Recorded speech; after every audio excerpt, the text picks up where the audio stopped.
दोस्तों, जैसा कि आप जानते ही हैं कि वायरस और बैक्टीरिया हमारे शरीर में गंभीर बीमारियां फैलाते हैं। इसी कारण जब से चिकित्सा विज्ञान अस्तित्व में आया है, तब से विभिन्न प्रयोगों द्वारा इन वायरस और बैक्टीरियाओं से निपटने की कोशिश की जा रही है। मुश्किल ये है कि वायरस और बैक्टीरिया हमसे 2 कदम आगे चल रहे हैं। हम जैसे जैसे इन्हें खत्म करते हैं, ये और भी अधिक संख्या में नित नए पैदा होते रहते हैं। अभी 2019 के आखिरी महीने से फैलते कोविड-19 का ही उदाहरण लीजिए, जिसे कुछ महीने पहले तक कोई जानता भी नहीं था, लेकिन वर्तमान में इस वायरस ने भारत सहित पूरी दुनिया के नाक में दम करके रखा है। वैज्ञानिकों के अनुसार 2050 तक वायरस और बैक्टीरिया और भी भयंकर खतरा बनकर उभरेंगे। इसके पीछे कारण होगा बदलती जलवायु और प्रदूषण, या फिर चोरी छुपे दुनिया भर में बन रहे जैविक हथियार। यानी आने वाले भविष्य में बीमारियां और भी गंभीरता से फैलेंगी। ऐसे में हमारे मन में विचार आना स्वाभाविक है कि अगर हम कोई ऐसा सैनिटाइजर बना ले जिससे सभी प्रकार के वायरस और बैक्टीरिया हमारे शरीर और पृथ्वी से हमेशा के लिए समाप्त हो जाएं, तो क्या हमारी जिंदगी में 4 चांद लग जाएंगे? क्या हमें सदा के लिए घातक बीमारियों से छुटकारा मिल जाएगा? चलिए आज के वीडियो में इसी बारे में जानते हैं। दोस्तों, आप ये जानकर हैरान होंगे कि हम इंसानों का शरीर हमारे खुद के तत्वों से ज्यादा बाहरी तत्वों से मिलकर बना है। अमेरिकन सोसाइटी ऑफ बायोलॉजी के हिसाब से हमारी एक कोशिका पर 3 बैक्टीरिया चिपके होते हैं। यानी अभी आपके शरीर में 90 लाख करोड़ बैक्टीरिया मौजूद हैं। हालांकि ये इतने छोटे हैं कि इन सभी को आपके शरीर से निकाल दिया जाए तो आपके शरीर का केवल 2 किलो वजन ही कम होगा।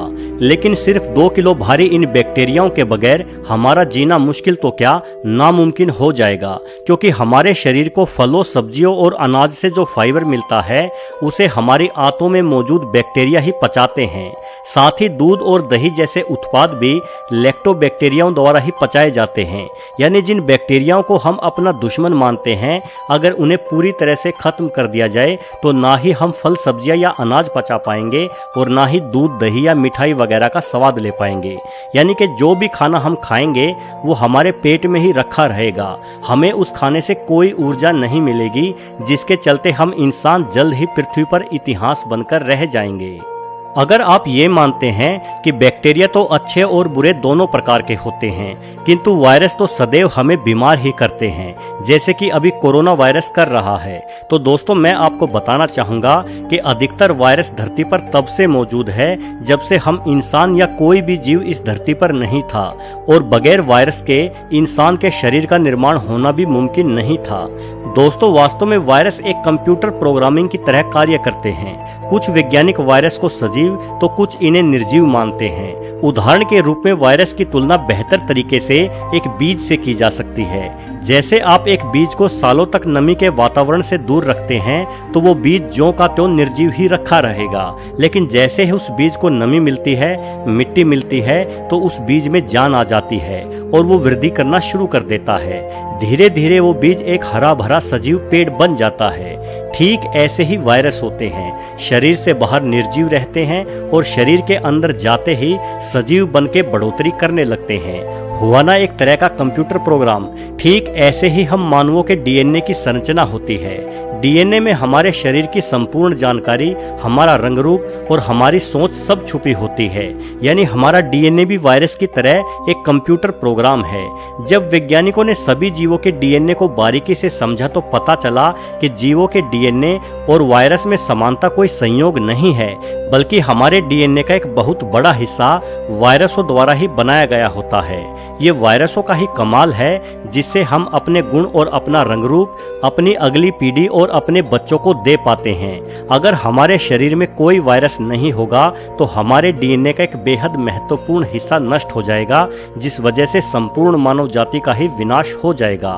ऑक्सफोर्ड विश्वविद्यालय के शोध के मुताबिक गर्भवती महिला में भ्रूण का निर्माण जिस हेमोप्रोटीन की वजह से होता है, उसकी विशेषताएं भी वायरस की ही तरह हैं। यानी इस शोध के आधार पर यह माना जा सकता है कि हमारा जन्म ही वायरस के बलबूते पर हुआ है। दोस्तों, हमारे डीएनए से जुड़ने की प्रोग्रामिंग के कारण ही कोरोना जैसे बुरे या कहे दुश्मन वायरस हमारे शरीर पर इतनी तेजी से हमला बोल पाते हैं, क्योंकि ये बाहरी दुश्मन वायरस भी हमारे डीएनए से लिपटकर ही अपनी वृद्धि शुरू करते हैं, जिस वजह से हमारी रोग प्रतिरोधक क्षमता इन बाहरी वायरसों से लड़ने की कोशिश ही नहीं करती। हमारा शरीर इन्हें अपना ही अंग समझने लगता है और ये बुरे वायरस हमारे पूरे शरीर में फैलकर हमें बुरी तरह से बीमार करते हैं। हमारे शरीर के डीएनए के मुताबिक ढलने की खूबी के चलते ही आप अंदाजा लगा सकते हैं कि ऐसे वायरसों के लिए वैक्सीन बनाना कितना मुश्किल कार्य होता होगा। इसी वजह से दुनिया भर के शोधकर्ता कह रहे हैं कि कोरोना की वैक्सीन बनने में कम से कम 1 से 2 साल का समय लग सकता है। दोस्तों, ऐसा नहीं है कि सिर्फ हम मानवों और अन्य जीवों के शरीर के निर्माण में ही इन वायरस और बैक्टीरियाओं आदि की भूमिका है।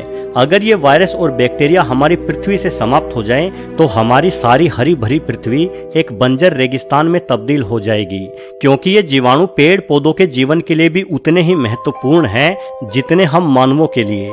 बैक्टीरियाओं की मदद से ही पेड़ों से टूटने वाली पत्तियां सड़कर यूरिया और खाद में तब्दील होती हैं, जिससे पेड़ पौधों को जरूरी नाइट्रोजन मिल पाती है। अगर पेड़ों को नाइट्रोजन ना मिले तो पेड़ नष्ट हो जाएंगे।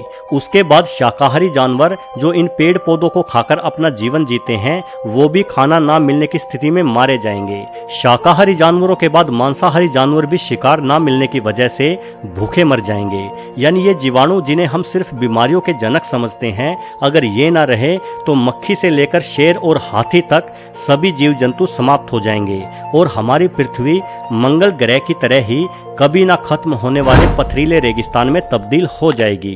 वीडियो को पूरा देखने के लिए आपका बहुत बहुत धन्यवाद।